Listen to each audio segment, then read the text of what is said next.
வாழ்வில் தாங்கவே முடியாத பிரச்சனைகள் சில பேருக்கு இருக்கும். இதைத்தான் உக்கிரமான பிரச்சனைகள் என்று சொல்லுவோம்.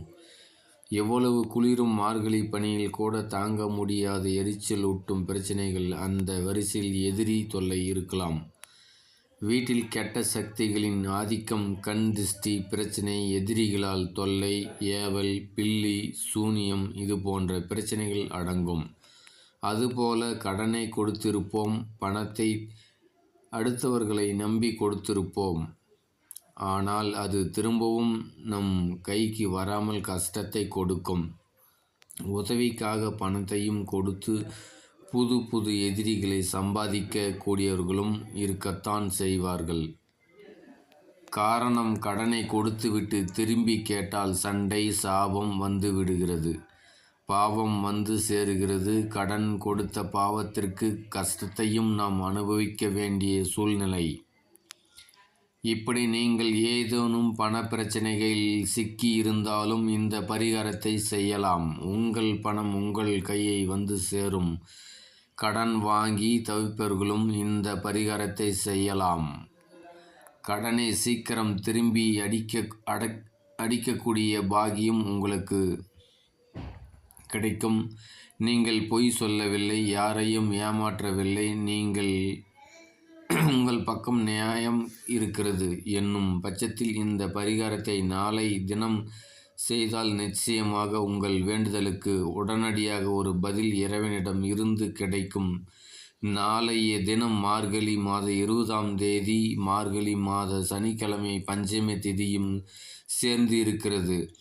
நாளை மார்கழி மாதத்தில் வந்திருக்கக்கூடிய சதயம் நட்சத்திரம் நாள். இந்த நாளில் உக்கிர தெய்வ வழிபாட்டை யாரும் தவறவிடாதீங்க. இன்றைய நாள் உக்கிர தெய்வம் வழிபாட்டிற்கு மிக மிக உயர்ந்த நாளாக சொல்லப்பட்டுள்ளது. நாளை தினம் கட்டாயம் அனைவரும் வாராகிய வழிபாடு செய்ய வேண்டும். நிச்சயம் நல்லது நடக்கும். இதோடு சேர்ந்து இன்னும் பல உக்கிர தெய்வங்களையும் நாளை தினம் நம் வழிபாடு செய்யலாம். துர்க்கை அம்மன், சரஸ்வரர், நரசிம்மர், பிரத்யேகார, அங்காள பரமேஸ்வரி என்று இந்த தெய்வங்களையும் வழிபாடு செய்வது சிறப்பு. நாளைய தினம் உங்களுக்கு நேரம் இருக்கும்போது இந்த தெய்வங்கள் இருக்கும் கோவிலுக்கு சென்று விளக்கு போடுங்கள். உங்கள் வீட்டு பக்கத்தில் எந்த உக்கிர தெய்வங்கள் இருந்தாலும் அந்த தெய்வத்தை சென்று வழிபாடு செய்யலாம். அந்த கோவிலில் 5 நிமிடம் அமர்ந்து உங்கள் பிரச்சனைகளை கடவுளிடம் சொல்லி வழிபாடு செய்யலாம். இந்த தெய்வங்களை எல்லாம் பெரும்பாலும் எல்லோரும் வீட்டிலும் பூஜை அறையில் வைத்து வழிபாடு செய்ய மாட்டார்கள். இந்த தெய்வங்களின் நாமங்களை சொல்லி வீட்டில் விளக்கு ஏற்றி வழிபாடு செய்தாலும் நல்லதே நடக்கும். சனிக்கிழமை உக்கிர தெய்வ வழிபாடு. சரி, இந்த கோவிலில் இருக்கும் தெய்வங்களுக்கு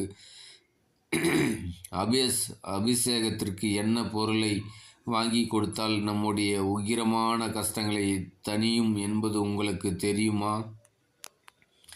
எலுமிச்சம்பழம் சாறை கொண்டு இந்த தெய்வங்களுக்கு அபிஷேகம் செய்தால் உங்களுக்கு இருக்கும் உக்கிர பிரச்சனைகள் எல்லாம் தணியும்.